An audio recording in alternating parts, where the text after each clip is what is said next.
us to learn. Is it last week, the official memo came out of Sifuna being ousted as now the Secretary General of ODM. You saw how painful it is.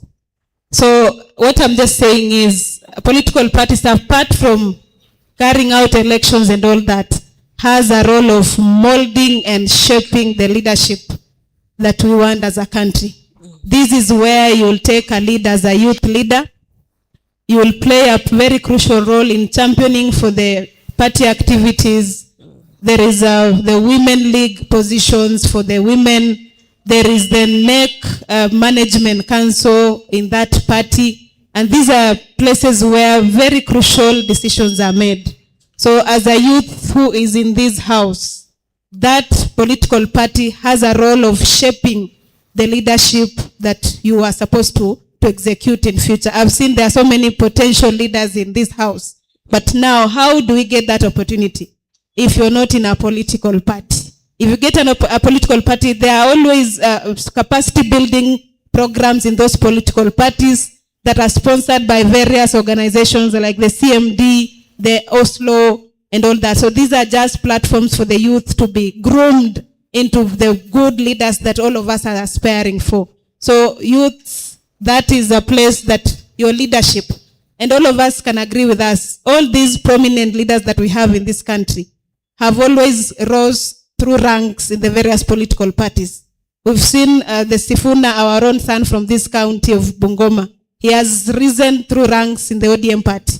We've seen the SG Omar from Mombasa in the UDA party. These are people who have grown through political parties. And recently, Omanyo from Busia, somebody whom people didn't even imagine can be an SG. But because she was in a political party, then she was entrusted to be an SG. So once you're in a political party and you are active, you're not just saying you join a political party and take a backbench. You take an active role. Be a youth leader, be a women league leader, be an elected leader, the way all of us are aspiring for. So join these parties, take an active role. It will really shape your understanding of the various issues that face the common Mwananchi, or rather the Wanjiku. Thank you. Thank you so much, Sophie. Jotham, I have a question for you. Maybe do you think that political parties influence policies, budgets, and laws in Kenya? Absolutely. They're actually critical functions that are performed by various political parties within the country.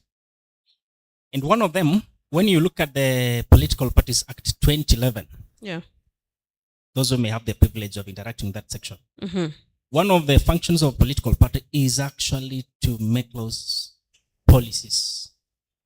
How do you make laws? I want to use people who are innovative enough. They can establish a hub where you walk in with your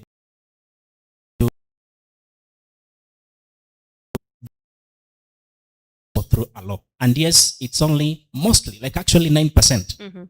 Laws, policies are formulated by political parties. Now, when laws are formulated, these laws can be either sustainable or not sustainable. For example, in 2013, there was a bill that was introduced in Parliament by Eden Duale touching on matters of security. And that bill actually seemed to violate the basic human rights of Kenyans to right of expression. The recent one, there was that formulated what we call the anti-laws make people to have power. Yeah. Thank you. So if you have something to add?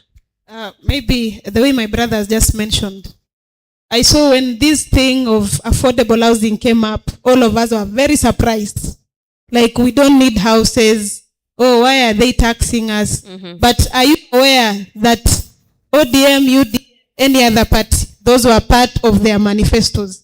There was something on universal health coverage. There was something about affordable housing. So when you see something the government implementing, it is not out of the blues. This thing was planned somewhere in a political party. People contributed ideas towards it. So it's only that most people are not really knowledgeable or are not informed on what these manifestos contain. So we normally just go to the ballot, tick, na unaenda nyumbani mimi nimepiga kura mzee. Haujui ni nini umeweka tick. So all of us should be really proactive. Thank you. Thank you so much. I think sasa vile najua nikisema tu mtu ako na swali mikono zote hapa ndani zitaenda. Si ni ukweli? Lakini before we get to that, of course we'll give you guys an opportunity to ask a question or a comment on this very objective topic. Sasa Pascal, I want to put this to you. As a youth in Bungoma County, I'm very sure if I'm speaking, I'm a voice for other youths too. We are really frustrated by political parties. Wengine hata tunaogopa because tunajua hizi political parties ziko na godfathers ama ni transactional. Hata tukienda huko unatuambia tukienda huko to make sure we are active.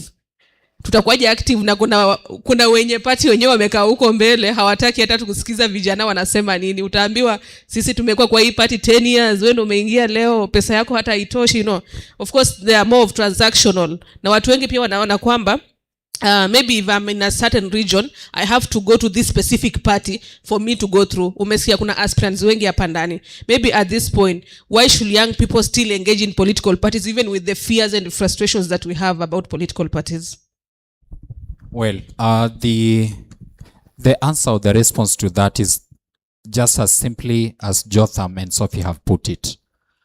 We can do all reactive actions. We can go to the streets. We can do all that. Remember in 2024 during the finance budget protest, the young people really pushed, and that was supposed to be the turning point of everything in this country. But what exactly happened? You know, like when we look at that particular time and right now, has there been anything much that has really changed?